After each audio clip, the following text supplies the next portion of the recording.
Glória. Glória a Deus. Boa noite, irmãos. Boa noite. Paz seja convosco. Amém. Amém. Por favor, pode se sentar. Eu gostaria que vocês fechassem seus olhos por um instante e elevassem seus pensamentos a Deus nesse momento. Eu gostaria de fazer uma oração. Senhor Deus, Todo-Poderoso, Criador dos céus e da terra, Senhor, renova as nossas mentes, torne-nos sensíveis às suas palavras, à sua verdade absoluta, Pai, que está contida nessas linhas, nesse livro. Ó Pai, conduz nossos corações pelos seus caminhos e permita que possamos compreender o que o Senhor quer nos dizer essa noite. Em nome do seu Filho amado, Senhor Jesus Cristo, nosso Senhor. Amém. Gostaria de convidar os irmãos para abrir suas Bíblias no livro 1 Coríntios, capítulo 13, verso 1.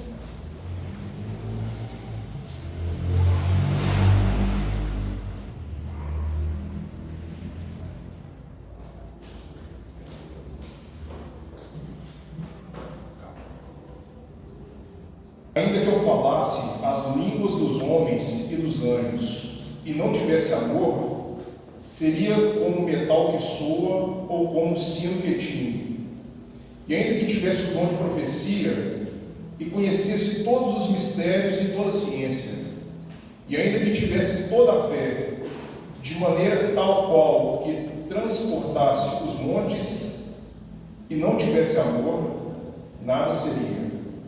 E ainda que distribuísse toda a minha fortuna para o sustento dos pobres, e ainda que entregasse o meu corpo para ser queimado, e não tivesse amor, nada disso me aproveitaria.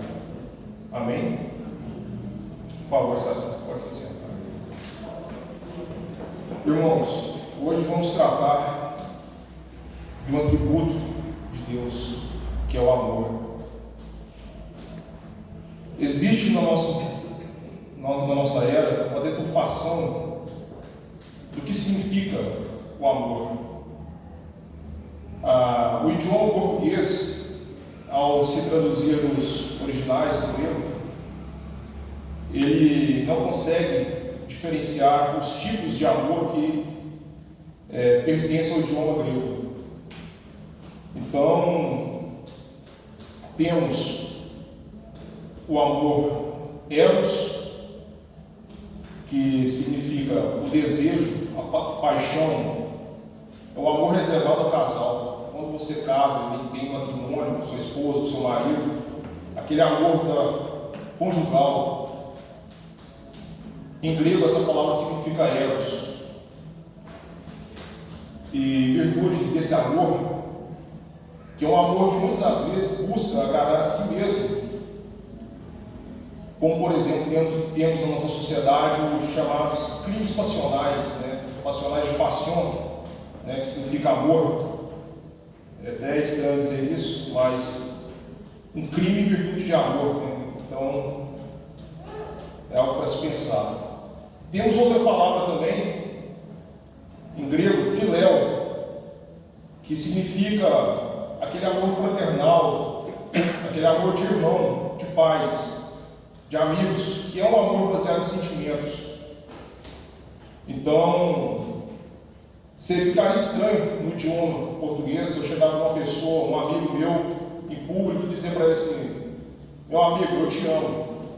Isso pode soar um pouco estranho no nosso idioma, pode ter uma outra conotação, talvez.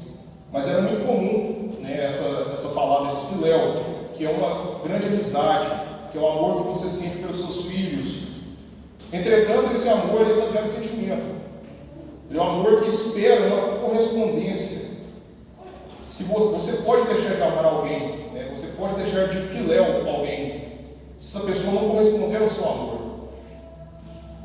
E por fim, temos o amor ágape, que esse é o amor de Deus. Esse amor não é um sentimento. Não é algo que você sente, é algo que você escolhe. E esse amor é a própria natureza de Deus. É algo mais profundo, algo mais complexo. É um amor sacrificial, um amor que não espera nada em troca. E quando Paulo cita a sua carta aqui aos Coríntios, esse amor que ele está dizendo aqui refere-se à ágape, ao amor de Deus, ao amor incondicional. Então, se Deus prometeu à igreja dar dons, né? Assim que lá em Atos o Espírito Santo foi derramado sobre a igreja, os cristãos passaram a ter dons espirituais, dons dados pelo Espírito Santo de Deus. E Paulo está dizendo o seguinte: se você tiver toda sorte de dons, se você não tiver o amor, de nada adianta.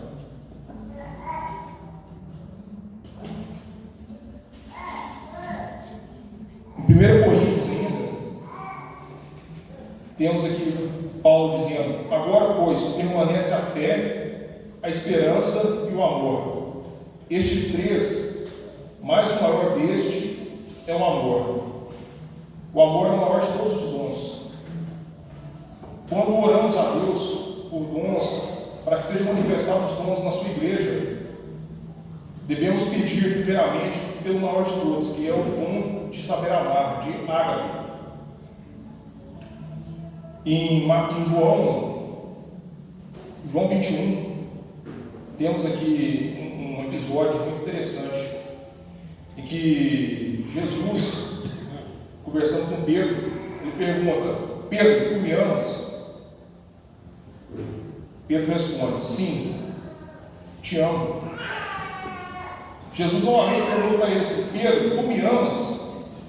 Né? Jesus pergunta: Pedro, tu me amas? Pedro responde: sim, eu filéu.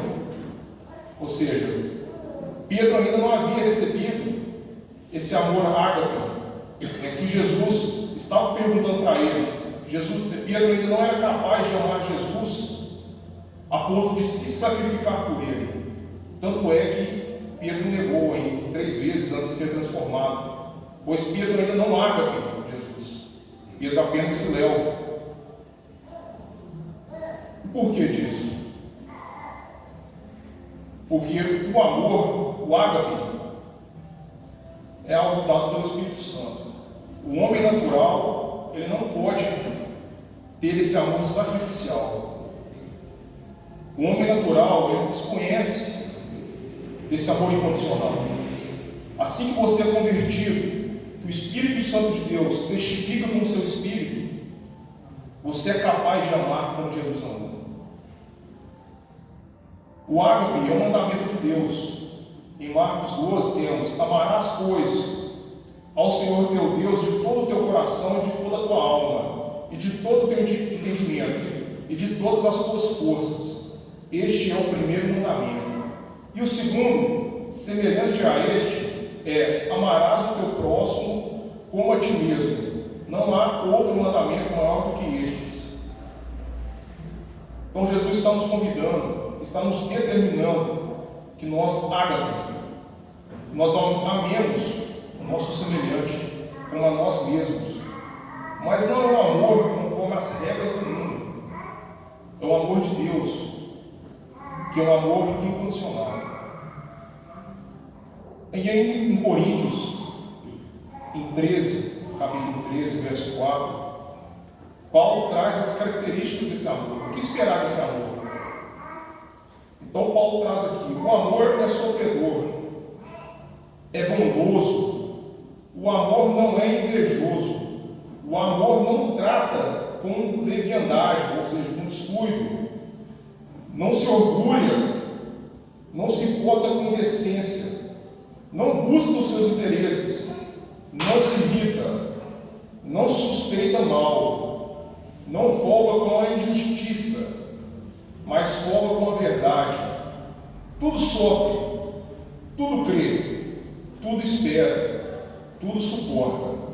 O amor nunca falha, mas havendo profecias, serão aniquiladas, havendo línguas, cessarão, havendo ciência, desaparecerá. Ou seja, irmãos, o amor de Deus é um amor que tudo suporta.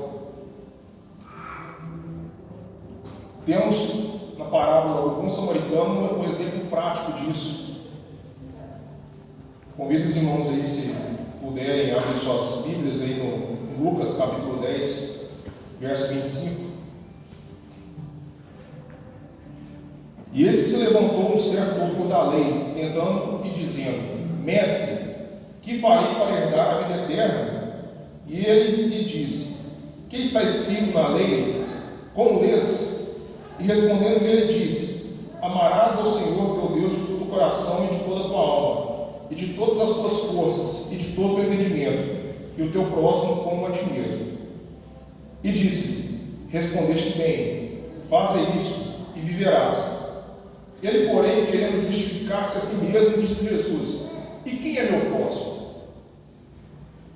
E respondendo Jesus, disse: Descia um homem de Jerusalém para Jericó, e caiu nas mãos de salteadores, os quais o despojaram, e espancando se retiraram, deixando-o meio morto. E ocasionalmente descia pelo mesmo caminho certo sacerdote, vendo-o, passou de lado. E de igual modo também o levita, chegando àquele lugar, vendo-o, passou de lado. Mas o samaritano, que ia de viagem, chegou ao pé dele e, vendo-o, moveu-se de íntima compaixão. E aproximando-se, atou-lhe as feridas, deitando-lhes azeite e vinho, e pondo sobre o seu animal, levou para uma estalagem e cuidou dele. E partindo no outro dia, tirou 2 dinheiros e deu-os ao hospedeiro, e disse-lhe: Cuida dele, e tudo que demais gastares eu te pagarei quando voltar. Qual, pois, desses 3 te parece que foi o próximo daquele que caiu nas mãos dos salteadores? E disse-lhe: O que usou de misericórdia para com ele. Disse, pois, Jesus: Vai e faz da mesma maneira. Esse trecho, ele traz grandes verdades espirituais para a nossa vida. Jesus, ele usa a figura dos sacerdotes, representando, podemos trazer para os nossos dias aqui, como a igreja, como os membros da igreja.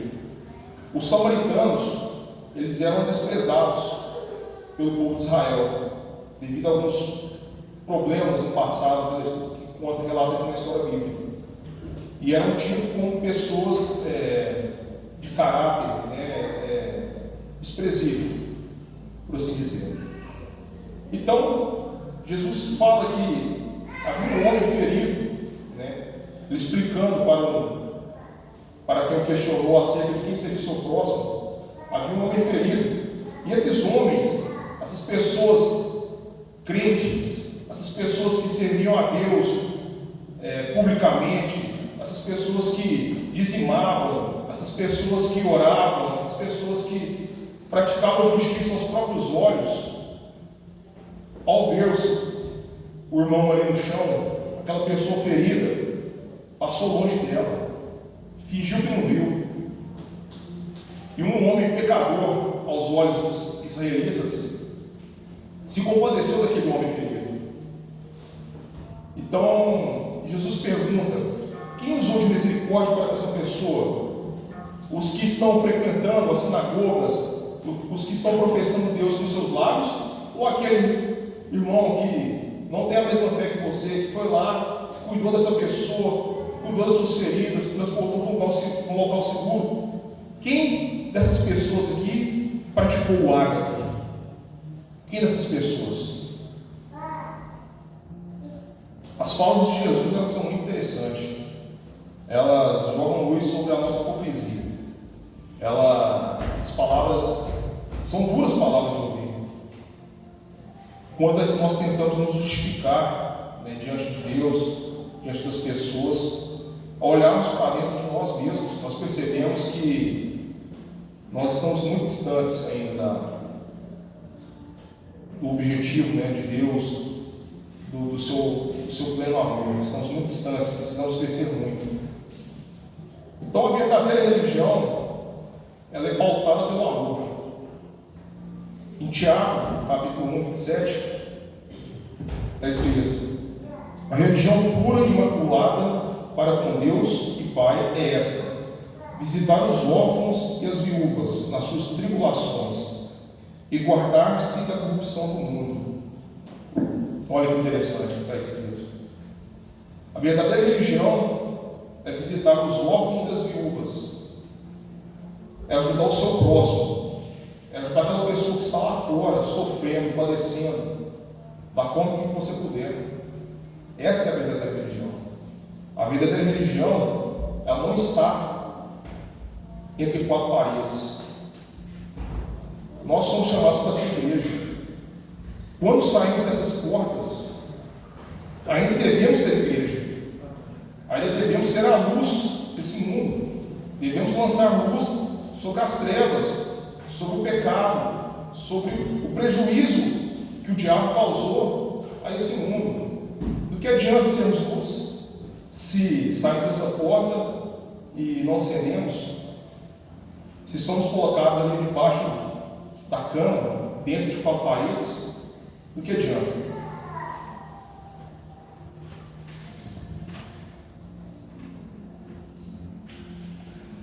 Em Mateus 25, 31, Jesus adverte que quando o Filho do Homem vier em sua glória e todos os santos anjos com ele, então se assentará no trono da sua glória, e todas as nações serão reunidas diante dele, e apartará uns dos outros, como o pastor aparta dos bodes as ovelhas.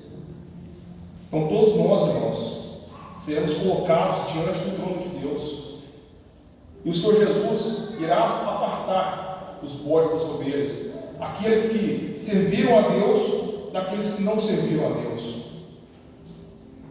e porá as ovelhas à sua direita e os bodes à esquerda.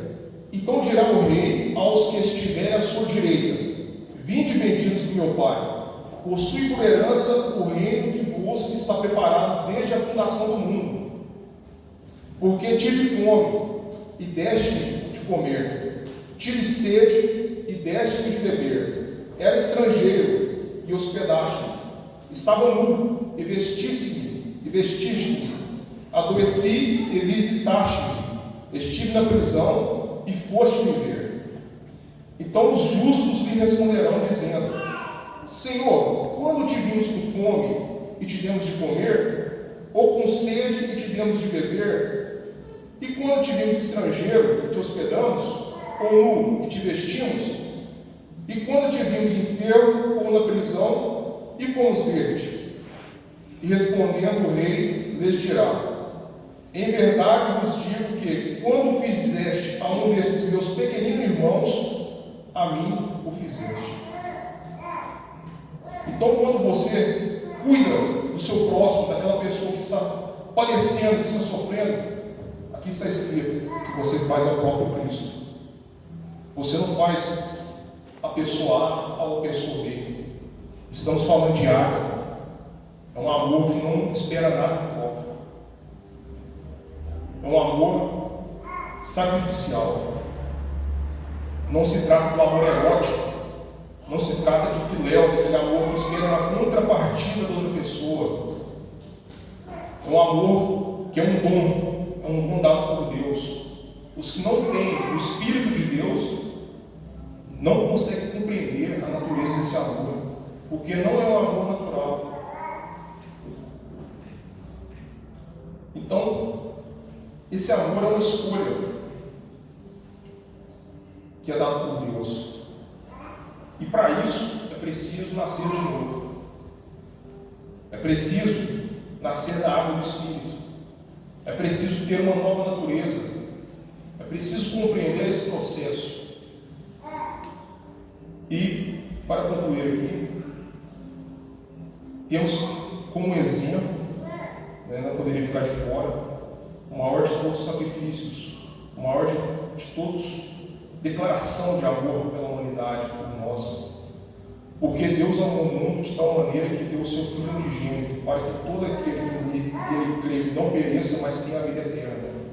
O próprio Deus, o Criador dos céus e da terra, sustenta com a sua palavra todo o universo. Aquele que nos conhece desde os primórdios, das fundações do mundo, Ele se entregou por nós. Ele se entregou de tal maneira que deu o seu próprio Filho.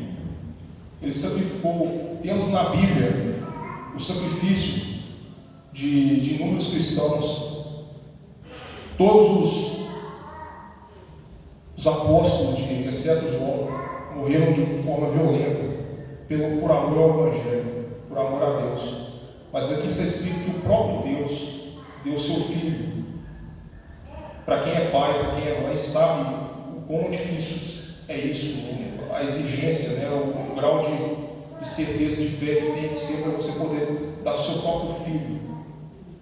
Então, através dessa ilustração, podemos compreender o quão grande é o ágape de Deus, quão profundo é esse amor. Então, diante disso, eu gostaria de pedir que os irmãos ficassem de pé mais uma vez para orarmos a Deus. Ó Deus, muito obrigado, meu Pai, pelo maná espiritual dispensado a nós essa noite. Ó Deus, a sua palavra, ela consegue discernir, meu Pai, o mal que existe em nós. São palavras que ecoam no nosso íntimo, naquele momento que estamos ali a sós com o Senhor, meu Pai. Um amor que são palavras que nos permitem compreender a sua verdadeira essência e verdadeira natureza, meu Pai. São palavras que nos permitem, meu Pai, enxergar o mundo, enxergar o nosso próximo de uma forma diferente. Um amor que é diferente do amor do mundo. Um amor que não se importa, meu Pai, com o que as outras pessoas pensam.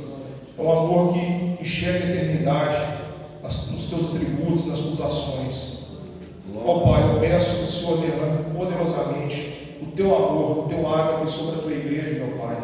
Embora essas palavras elas não possam levar, meu Pai, os nossos corações a se alegrar profundamente, de forma que alcancemos um êxtase, mas sabemos que são palavras que vão ecoar, meu Pai, no nosso íntimo ao longo das nossas vidas, pois podemos conhecer-te, meu Pai, e sabemos que um dia estaremos diante do teu trono, junto aos teus pés, na nova cidade celestial, meu Pai, na nova Jerusalém, e que viveremos a eternidade contigo. Assim eu peço, meu Pai, e agradeço por essa oportunidade em nome do Senhor Jesus. Amém.